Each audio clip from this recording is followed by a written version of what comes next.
morning, student. I am JP Sharma as a faculty of Ideal Education Point, New Chaudhary Public School. And today we are going to study first chapter of class 12, that is electrostatics, in which we study about the electric charges and electric field. So first सबसे पहले हम ये समझते हैं कि electrostatics क्या होता है। इलेक्ट्रोस्टैटिक्स में हम लोग चार्ज एट रेस्ट पे स्टडी करते हैं। क्या स्टडी करते हैं कि रुका हुआ चार्ज किस तरह से अपने चारों तरफ कोई इफेक्ट क्रिएट करता है और उस इफेक्ट में वो क्या एक्शन कर सकता है। अच्छा, अगर चार्ज रेस्ट में नहीं है, चार्ज मूव कर रहा है तो मूव करता हुआ चार्ज इलेक्ट्रिक करंट प्रोड्यूस करता है और उसकी स्टडी हम लोग नेक्स्ट चैप्टर में करेंगे, जिसका नाम है इलेक्ट्रिक करंट। मूव करता हुआ चार्ज अपने चारों तरफ एक इफेक्ट क्रिएट करता है, एक मैग्नेटिक फील्ड बनाता है। उसकी स्टडी भी हम लोग क्लास 12 में करेंगे, मैग्नेटिक इफेक्ट ऑफ करंट। सो सबसे पहले हम लोग स्टार्ट करते हैं व्हाट इज इलेक्ट्रिक चार्ज। तो सबसे पहले हम पढ़ेंगे कि चार्ज क्या होता है। कोई भी ऑब्जेक्ट जब चार्ज होता है तो उसके पास एक कैरेक्टरिस्टिक्स आ जाती है, एक गुण आ जाता है, जिससे वह किसी भी दूसरे ऑब्जेक्ट पे, दूसरे चार्ज पे फोर्स अप्लाई कर सकता है। फोर्स अप्लाई करने के लिए हम क्या करते हैं, हम जिस पे फोर्स अप्लाई करना होता है उसको कांटेक्ट करते हैं, या तो हम उसको पुश कर सकते हैं या उसको पुल कर सकते हैं। तो चार्ज एक कैरेक्टरिस्टिक्स है जो फोर्स लगा सकता है। जिस भी मटेरियल के पास, जिस भी ऑब्जेक्ट के पास चार्ज होगा, उसमें ये गुण आ जाएगा कि वह दूसरे चार्जेस पे फोर्स लगा सकता है। आप एक पिक्चर में देख रहे हैं कि ये जो लड़की है, जब ये एक इलेक्ट्रिक डिवाइस को टच करती है और इसको करंट लगता है, करंट लगने का मतलब है इसकी बॉडी के अंदर चार्ज फ्लो करने लगता है। अच्छा, चार्ज फ्लो करने से इसके बाल कैसे खड़े हो गए? अच्छा, हम जानते हैं चार्ज फ्लो कब करता है, जब इलेक्ट्रॉन मूव करते हैं। तो इलेक्ट्रॉन जब मूव करके इसकी बॉडी में एंटर करेंगे, तो इसकी बॉडी में एंटर करने के बाद बॉडी का सबसे लाइट पार्ट है हेयर्स, और इसके हेयर्स में जब इलेक्ट्रॉन जाएंगे तो हम जानते हैं क्या कि सेम पोलरिटी के चार्जेस एक दूसरे को रिपेल करते हैं। तो यहाँ पे क्या होगा कि रिपल्शन की वजह से इसके बाल ऐसा एक दूसरे से दूर जाएंगे और खड़े हो जाते हैं। सो आप देख रहे हैं चार्ज के क्या कैरेक्टरिस्टिक्स हैं। चार्ज फोर्स लगा सकता है। अच्छा, चार्ज कैसे प्रोड्यूस होता है? किसी भी ऑब्जेक्ट को दूसरे किसी ऑब्जेक्ट के साथ रब करने से चार्ज आता है। यहाँ पे जैसे अगर हम कॉम्ब को अपने हेयर पे रब करें और रब करके पेपर के टुकड़ों के ऊपर उसको रखते हैं, तो हम क्या देखते हैं कि कॉम्ब पेपर के टुकड़ों को अट्रैक्ट कर लेते हैं। इसका कारण क्या है? इसका कारण है इलेक्ट्रिक फोर्स। वो इलेक्ट्रिक फोर्स किसने लगाया? वो इलेक्ट्रिक फोर्स चार्ज ने लगाया। अच्छा, बिना रब किए अगर कॉम्ब को पेपर के टुकड़ों के ऊपर रखेंगे तो क्या वो पेपर के टुकड़ों को अट्रैक्ट करेगा? नहीं। क्यों? क्योंकि चार्ज किसी भी बॉडी में कैसे प्रोड्यूस होता है? रब करने से। तो जब कॉम्ब को हम हेयर पे रब करके और पेपर के टुकड़ों पे रखते हैं तो हम क्या देखते हैं कि वो पेपर के टुकड़ों को खींच लेता है, और इसमें ये इलेक्ट्रिक फोर्स का एक एग्जाम्पल है। और भी इसके एग्जाम्पल्स हैं। जैसे हम चौक को ब्लैक बोर्ड पे रब करते हैं तो चौक के पार्टिकल ब्लैक बोर्ड से चिपक जाते हैं, due to which force? Electric force. तो रब करने से कौन सा फोर्स लगता है? Electric force. क्योंकि जब हम दो ऑब्जेक्ट को रब करते हैं तो एक पे पॉजिटिव चार्ज आएगा और एक नेगेटिव आएगा, और पॉजिटिव और नेगेटिव एक दूसरे पे कौन सा फोर्स लगाते हैं? अट्रैक्शन का। ये जो फिनोमिना है जिससे हम दो चीजों को रब करें और वो आपस में चिपक जाए, that phenomena is called electrostatic cling. Cling का मतलब होता है चिपक जाना। इसके बहुत सारे एग्जांपल्स हैं इलेक्ट्रिक फोर्स के, जैसे friction, tension, cohesion, adhesion, surface tension, viscosity etc. are the example of electrostatic cling. So what is charge? Charge is a characteristics which develop on a particle due to which it can apply force on other particles. What is the fundamental characteristics to develop the charge on it. So fundamental characteristic to develop the charge on your body, the charge is developed by rubbing और charge is carried by a material. मतलब अगर हम बोलेंगे कि एक place से दूसरे place पे चार्ज फ्लो हो रहा है और कोई मटेरियल वहां मूव करता ही नहीं, तो चार्ज फ्लो नहीं हो सकता. चार्ज को चलने के लिए क्या चाहिए? पार्टिकल चाहिए, मटेरियल चाहिए, चार्ज उस पर बैठ के जाएगा. जैसे अगर हमें यहाँ से दिल्ली से बॉम्बे जाना है तो हमें क्या चाहिए? हमें ट्रेन चाहिए, ट्रेन पे बैठ के हम दिल्ली से बॉम्बे जा सकते हैं. इसी तरह चार्ज को चलने के लिए क्या चाहिए? Material. Fundamental characteristics, fundamental condition क्या है चार्ज के लिए? कि वहां पे एक पार्टिकल होना चाहिए और उस पार्टिकल पे चार्ज आएगा और वो पार्टिकल मूव करेगा तो चार्ज भी मूव करेगा. इसलिए हम जानते हैं कि सन से अर्थ पे चार्ज नहीं आ सकता. क्यों नहीं आ सकता? बिकॉज बीच में कई प्लेसेस ऐसे हैं जहां पे कोई मीडियम प्रेजेंट नहीं है. So charge can not travel from sun to earth. अच्छा, इसके बाद हम देखते हैं कि अगर यहाँ देखते हैं इसमें कि अगर एक रबड़ को हम एक सिल्क के क्लॉथ से रब करें, उस पे चार्ज आ जाता है नेगेटिव चार्ज. इसी तरह से अगर एक ग्लास के रॉड को अगर हम सिल्क से ही रब करें तो उस पे कौन सा चार्ज आ जाता है? Positive charge. दोनों को हमने किससे रब किया है? सिल्क क्लॉथ से. कैसे पता लगता है? जब हम इन दोनों को क्लोज लाते हैं तो हम देखते हैं ग्लास और रबड़ की रॉड एक दूसरे को अट्रैक्ट करने लगती है. तो हमने ये समझ लिया कि जरूर एक पे पॉजिटिव चार्ज होगा और दूसरे पे नेगेटिव चार्ज होगा, तभी तो ये अट्रैक्ट करती है. अच्छा, इसी तरह से हम दोबारा एक्सपेरिमेंट करते हैं और इस बार हमने 2 रबड़ के रॉड लिए. पहले रबड़ के रॉड को हमने सिल्क के साथ रब किया और दूसरे को भी हमने सिल्क के साथ ही रब किया है. अब दोनों पे सेम चार्ज आएगा. सपोज दोनों पे नेगेटिव चार्ज आया तो दोनों एक दूसरे को क्या करते हैं? रिपेल करते हैं, एक दूसरे से दूर चले जाते हैं. तो यहाँ से एक बात समझ में आई कि चार्ज अट्रैक्ट भी कर सकते हैं. इलेक्ट्रिक फोर्स अट्रैक्शन के फोर्स भी हो सकता है और इलेक्ट्रिक फोर्स रिपल्शन का फोर्स भी हो सकता है. अच्छा, तो यहाँ पे इससे ये क्लियर हुआ कि चार्ज एटलीस्ट 2 टाइप्स के होते हैं. बेंजामिन फ्रैंकलिन एक साइंटिस्ट थे, उन्होंने इन चार्ज का नॉमेनक्लेचर किया, इनका नामकरण किया. उन्होंने इन चार्ज का नाम दिया प्लस और माइनस.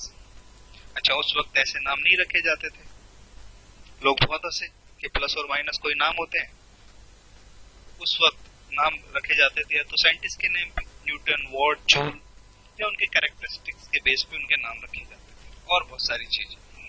लेकिन बेंजामिन फ्रैंकलिन ने क्या नाम रखा? प्लस और माइनस. तो उन्होंने लोगों को समझाया कि ये नाम इनके कैरेक्टरिस्टिक से मैच करते हैं. कैसे? प्लस और माइनस मैथमेटिक्स में होते हैं और मैथमेटिक्स में अगर आप +3 और -3 को ऐड करो, प्लस को, पॉजिटिव को और नेगेटिव को ऐड करो तो नेट क्या आता है? उन्होंने बोला ऐसे ही चार्ज के साथ भी होता है.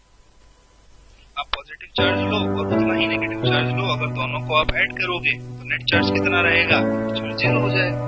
तो लोगों ने मान लिया ये बिल्कुल सही है, इतना नेगेटिव होना चाहिए.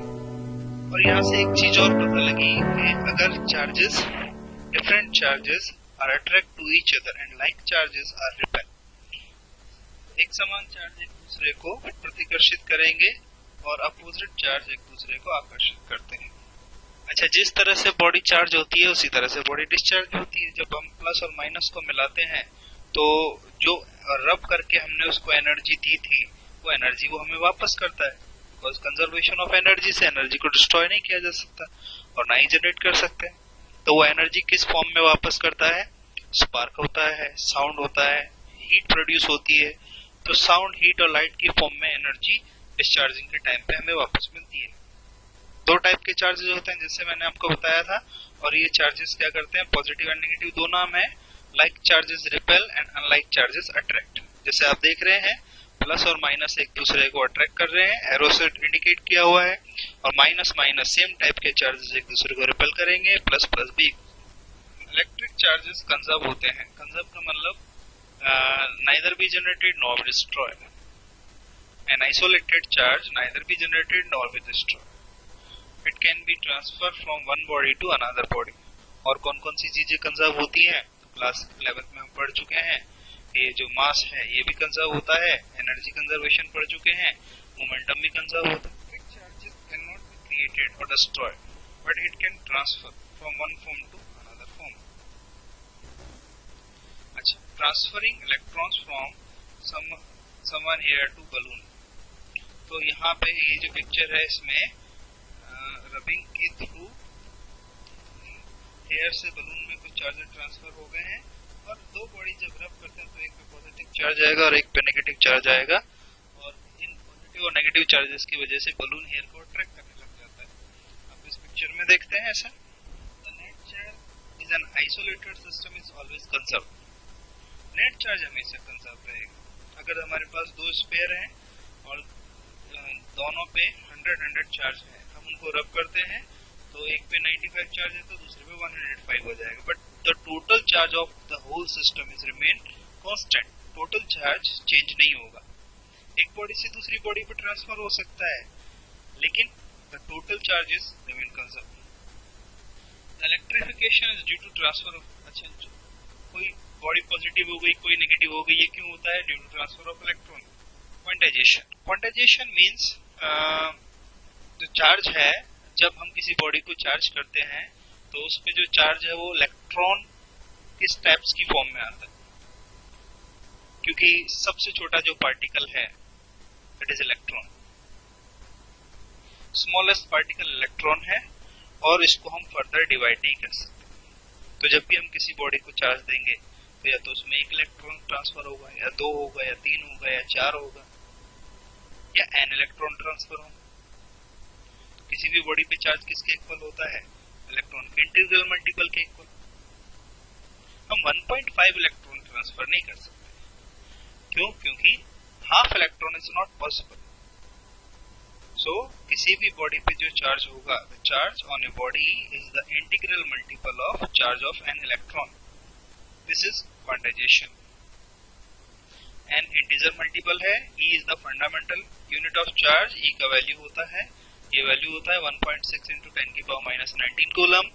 इलेक्ट्रॉन के लिए हम लोग नेगेटिव चार्ज लेते हैं, प्रोटॉन के लिए हम पॉजिटिव चार्ज लेते हैं। क्वार्क्स एक और भी छोटा पार्टिकल सर्च किया जा रहा है, इस पे भी चार्ज का वैल्यू 2e/3 और क्वार्क्स पे वैल्यू -e/3। अब किसी भी मटेरियल के अंदर से चार्ज फ्लो हो सकता है या नहीं, इस बेसिस पे मटेरियल्स को हमने 3 पार्ट्स में डिवाइड किया है: कंडक्टर, इंसुलेटर और सेमीकंडक्टर। कंडक्टर वो मटेरियल होते हैं जिनमें से इजीली इलेक्ट्रॉन या चार्ज फ्लो हो सकता है, और एग्जांपल हैं जितने भी मेटल्स होते हैं वो सब कंडक्टर के एग्जांपल्स हैं। Silver, copper, aluminium are the good conductors. When a good conductor is charged in a small region, the charge readily distributed itself over the entire surface of the material. Insulator that cannot allow to flow charges through it. So insulator के अंदर से charge flow नहीं हो सकता, तो insulator charge को flow होने को रोकते हैं। जैसे ग्लास, रबर, वुड। तो इंसुलेटर हमारे लिए अच्छे हैं या बुरे? हम पावर हाउस से अगर इलेक्ट्रिसिटी को हमारे घर तक लाना चाहते हैं तो हमें क्या चाहिए? कंडक्टर। तो इंसुलेटर हमें चाहिए या नहीं चाहिए? इंसुलेटर भी उतना ही इम्पोर्टेंट है जितना कि कंडक्टर। ऐसा क्यों? ऐसा इसलिए, एक एग्जांपल से हम लोग इसको समझते हैं। मान लो हम बाइक लेने जाते हैं और बोलता है बाइक बहुत अच्छी है, आप चला के देख लीजिए, 5 सेकंड में 60 की स्पीड पकड़ लेती। लेकिन आप ट्रायल लेने से पहले एक बात ध्यान रखिए, इसमें ब्रेक नहीं है। तो क्या हम उसका ट्रायल लेंगे? नहीं। तो इसका मतलब क्या है? बाइक का चलना जितना जरूरी है उतना ही उसका रुकना भी जरूरी है। तो इलेक्ट्रिसिटी का फ्लो जितना जरूरी है उतना इम्पोर्टेंट उसका रुकना भी है। अगर इंसुलेटर नहीं होंगे तो हम प्रॉपरली इलेक्ट्रिसिटी को सप्लाई नहीं कर सकते। Semiconductors are the material between the conductor and insulator. कुछ कंडीशंस में इलेक्ट्रिसिटी को इनके थ्रू, इलेक्ट्रॉन को इनके थ्रू फ्लो होने देते हैं, कुछ कंडीशन में ये उनको फ्लो नहीं होने देते। depending on the temperature. Silicon and germanium are the materials that are used as a semiconductors device. Semiconductor basically electronics devices में यूज होते हैं, लो वोल्टेज पे ये काम करते हैं। अच्छा, अगर हमें किसी बॉडी को चार्ज करना है तो हम उसको दो तरह से चार्ज कर सकते हैं, चार्जिंग बाय कांटेक्ट और बाय इंडक्शन। सबसे पहले हम पढ़ते हैं कि बॉडी को कांटेक्ट से कैसे चार्ज करेंगे। यहाँ पे देख रहे हैं आप, एक फर है और उस फर को हम एक रॉड के साथ, ये ग्लास का रॉड हो सकता है, ये रबड़ का रॉड हो सकता है, ये प्लास्टिक का रॉड हो सकता है, तो फर को हम एक रॉड के साथ रब करते हैं, रगड़ते हैं, तो हम देखते हैं फर पे और रॉड पे दोनों पे चार्ज आ जाता है। अच्छा, फर पे अगर पॉजिटिव चार्ज आएगा तो रोड पे उसके अपोजिट चार्ज आएगा, इक्वल एंड अपोजिट। सो दो बॉडीज को कांटेक्ट में लाके रब करने से हम उनको चार्ज कर सकते हैं। Charging by metallic object by induction. Induction से कैसे चार्ज करते हैं? तो इंडक्शन का मतलब होता है बिना कांटेक्ट के। अगर हम किसी बॉडी को चार्ज करना है और हमें उसे कांटेक्ट भी नहीं करना, so that means it is a charging by a body by induction. So हमने एक स्फीयर लिया और ये जो स्फीयर है, हम यहाँ देख रहे हैं कि इसमें पॉजिटिव और नेगेटिव चार्जेस दोनों हैं और दोनों इक्वल अमाउंट में हैं। जितने पॉजिटिव चार्जेस हैं उतने ही नेगेटिव चार्जेस भी हैं और ऐसा ही रैंडमली डिस्ट्रीब्यूटेड है। एक पॉजिटिव चार्ज के साथ एक नेगेटिव चार्ज अटैच्ड है। अब हम क्या करते हैं, एक रॉड, रबड़ के रॉड को रब करके यहाँ लेके आते हैं। रबड़ के रॉड को जब फर से या सिल्क से हम रब करेंगे तो उस पर नेगेटिव चार्ज आ जाएगा और हम क्या देखते हैं कि ये जो नेगेटिवली चार्ज रॉड को, रबड़ के रॉड को यहाँ लाते हैं तो पॉजिटिव चार्ज इधर इकट्ठा होना स्टार्ट हो जाते हैं और नेगेटिव चार्जेस दूसरे एंड पे चले जाते हैं। पॉजिटिव चार्जेस का एक तरफ आ जाना और नेगेटिव चार्जेस का दूसरी तरफ चले जाना, दैट इज कॉल्ड पोलराइजेशन। तो पोलराइजेशन में क्या होता है कि दो अलग अलग पोल बन जाते हैं, एक साइड पॉजिटिव चार्जेस आ जाते हैं और दूसरी तरफ नेगेटिव चार्जेस चले जाते हैं। अब हमने क्या किया, ये जो स्फीयर का सेकेंड एंड है इसको ग्राउंड से कनेक्ट कर दिया एक वायर के थ्रू। तो नेगेटिव चार्जेस जो नेगेटिव को रिपेल कर रहे हैं, तो नेगेटिव चार्ज, कुछ नेगेटिव चार्जेस ग्राउंड हो जाते हैं, ग्राउंड में चले जाते हैं। बट पॉजिटिव चार्जेस ग्राउंड में जाएंगे क्या? नहीं, पॉजिटिव चार्जेस ग्राउंड में नहीं जाते। क्यों? क्योंकि उनको इसने पकड़ के रखा है, नेगेटिव ने, उनको इस नेगेटिव ने पकड़ के रखा है। They are bounded with this negatively charge rubber rod. So negative charges ground चले जाते हैं और पॉजिटिव चार्जेस यहाँ रह जाते हैं। अच्छा, फिर क्या ये बॉडी चार्ज हो गई? अब ये बॉडी को हम चार्ज बोल सकते हैं। क्यों? क्योंकि इसमें नेगेटिव चार्जेस कितने हैं देखते हैं। तो इसमें नेगेटिव चार्जेस 4 ही हैं और पॉजिटिव चार्जेस ज्यादा है। So this body is positively charge. तो हमने क्या देखा, जब नेगेटिव चार्ज रॉड को हम एक अनचार्ज स्फीयर के पास लाए तो इस नेगेटिव रॉड ने उस स्फीयर को बिना कांटेक्ट किए, बिना टच किए चार्ज कर दिया। So this method is called charging by induction. तो अगर हम नेगेटिव रॉड लाएंगे तो स्फीयर पे कौन सा चार्ज आया है? अपोजिट चार्ज, पॉजिटिव चार्ज आया है। और अगर हम यहाँ पॉजिटिव वाली रॉड लेके आते हैं तो स्फीयर पे कौन सा चार्ज आता? स्फीयर पे नेगेटिव चार्ज आता। ठीक है, अभी यहाँ पे आप देख रहे हैं नेगेटिव चार्ज भी है, लेकिन अगर नेट चार्ज निकालेंगे तो इस पे नेट चार्ज क्या आएगा? पॉजिटिव कि नेगेटिव? हाँ, पॉजिटिव चार्ज इस पे आएगा। सो आप देख रहे हैं कि ये रीडिस्ट्रीब्यूशन हो गया दोबारा से इलेक्ट्रॉन का और प्रोटॉन का, और वापस से सब अपनी अपनी जगह पे अरेंज हो गए हैं क्योंकि अब हमने यहाँ से नेगेटिवली चार्ज रॉड को हटा दिया। So this sphere is now positively charged. अच्छा, यहाँ पे ये समझाया कि पोलराइजेशन क्या होता है। जब हम एक चार्ज बॉडी को किसी इंसुलेटर के पास लाते हैं, इंसुलेटर में इलेक्ट्रॉन फ्लो नहीं हो सकते, लेकिन अपनी जगह पे खड़े खड़े वो रोटेट हो जाते हैं। तो हम क्या देखते हैं कि जब किसी पॉजिटिव चार्ज बॉडी को हम यहाँ लाते हैं तो ये जो इंसुलेटर है इसमें नेगेटिव चार्ज यहाँ कलेक्ट होना स्टार्ट हो जाता है और पॉजिटिव चार्ज दूर उसे अपोजिट साइड में कलेक्ट होना स्टार्ट हो जाता है। नेगेटिव चार्जेस एक तरफ आ जाते हैं, पॉजिटिव चार्जेस अपोजिट एंड पे चले जाते हैं। This phenomena is called polarization. एक साइंटिस्ट थे कूलम्स, और उन्होंने बहुत पॉपुलर एक लॉ बनाया, कूलम्स लॉ। और कूलम्स लॉ के थ्रू हम लोग अभी तक जो बात कर रहे थे कि पॉजिटिव और नेगेटिव एक दूसरे पे फोर्स लगाते हैं, या दो चार्जेस एक दूसरे पे फोर्स लगाते हैं, तो वो फोर्स को कैलकुलेट करना सिखाया कूलम्स ने। तो हम स्टडी करते हैं कूलम्स लॉ। तो कूलम्स लॉ के थ्रू हम लोग दो पॉइंट चार्जेस के बीच का फोर्स कैलकुलेट करते हैं। उन्होंने ये देखा कि ये जो फोर्स है ये उन चार्जेस के वैल्यू पे डिपेंड करता है और उनके बीच की डिस्टेंस पे डिपेंड करता है। तो लेकिन उन्होंने ये जो लॉ बनाया, ये जो फोर्स कैलकुलेट करने के लिए मेथड बनाया, ये मेथड था पॉइंट चार्जेस के लिए। पॉइंट चार्जेस क्या होता है? पॉइंट चार्जेस किसी भी मटेरियल जिसका साइज बहुत स्मॉल हो, उसके ऊपर जो चार्जेस होते हैं, that are called point charges. So the electric force between two stationary point charges, दो पॉइंट चार्जेस के बीच में जो फोर्स कैलकुलेशन का मेथड था, फॉर्मूला था, वो किसने बनाया?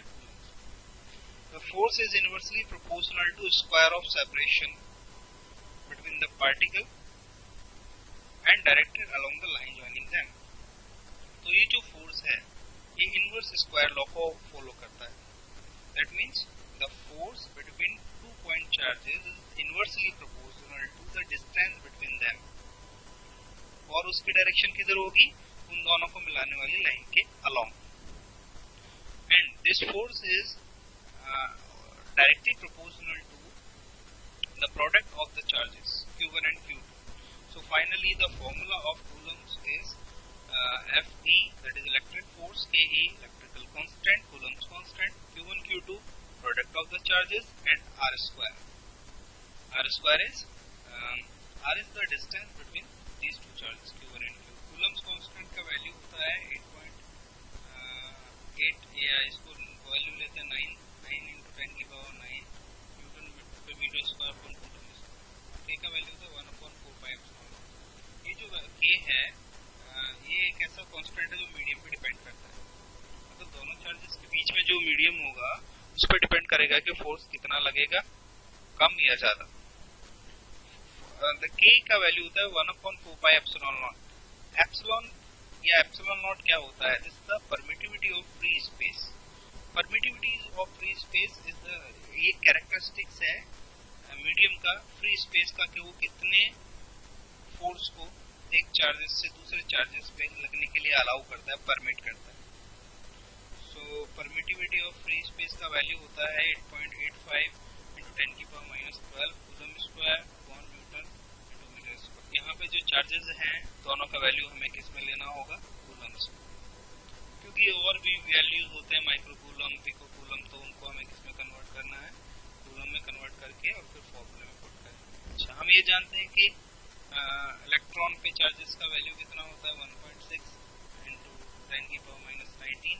प्रोटॉन पे चार्ज इतना ही होता है, बट पॉजिटिव चार्ज होता है। न्यूट्रॉन न्यूट्रल होता है, उस पर कोई चार्ज नहीं होता, उसका नेट चार्ज 0 होता है। इनके मासेस, इलेक्ट्रॉन का मास होता है 9.1 into 10 की पावर -31 kg, और प्रोटॉन का मास होता है 1.6 into 10 की पावर -27 kg। ऑलमोस्ट उतना ही मास प्रोटॉन का भी होता है, बट न्यूट्रॉन पे चार्ज 0 होता है। अच्छा, अब हमने बात कर लिया कि दो चार्जेस के बीच में जो फोर्स लगेगा वो फोर्स का वैल्यू होता है K Q1 Q2 upon R square। लेकिन हम ये जानते हैं कि फोर्स एक वेक्टर क्वांटिटी है, तो आपको वैल्यू के साथ साथ मैग्नीट्यूड के साथ साथ डायरेक्शन भी बताना पड़ेगा। तो डायरेक्शन बताने के लिए हमने एक यूनिट वेक्टर डेवलप किया और इसकी डायरेक्शन है 1 से 2। तो ये जो फोर्स है F12, that is the force on 2 due to first, and this is the force on 1 due to second।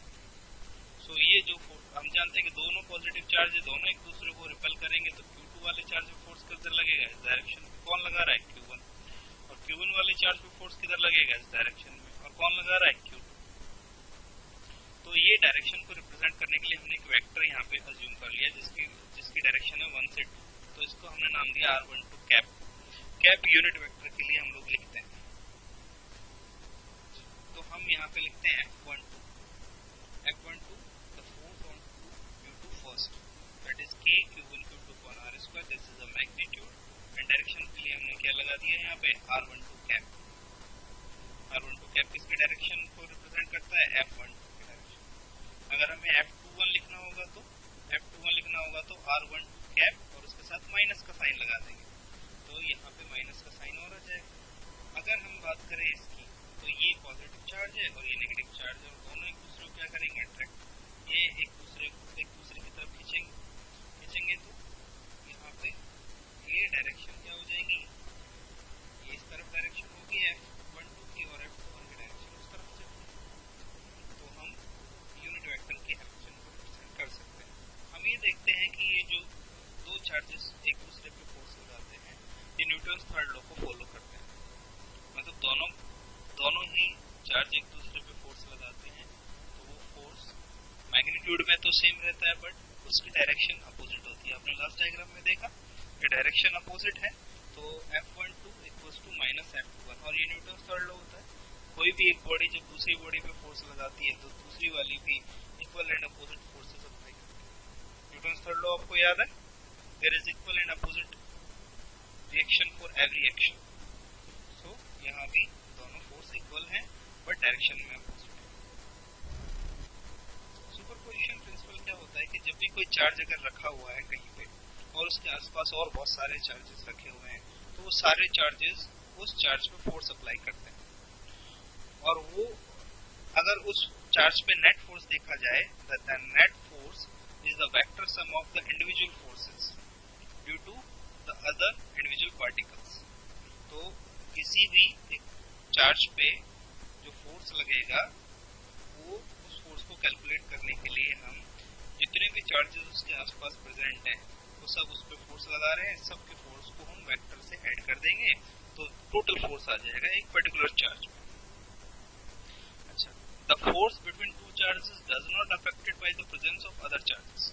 दो चार्जेस के बीच में जो फोर्स लग रहा है Q1 और Q2 के बीच में, अगर कोई तीसरा चार्ज Q3 होगा वहां पे, तो Q1 और Q2 के बीच में जो फोर्स लग रहा है, it does not affect by the presence of other charges, तो वो उससे इफेक्ट नहीं होता। नेट फोर्स जरूर बढ़ जाएगा किसी एक पर्टिकुलर चार्ज पे, but the force between two charges does not depend on the presence of other charges in the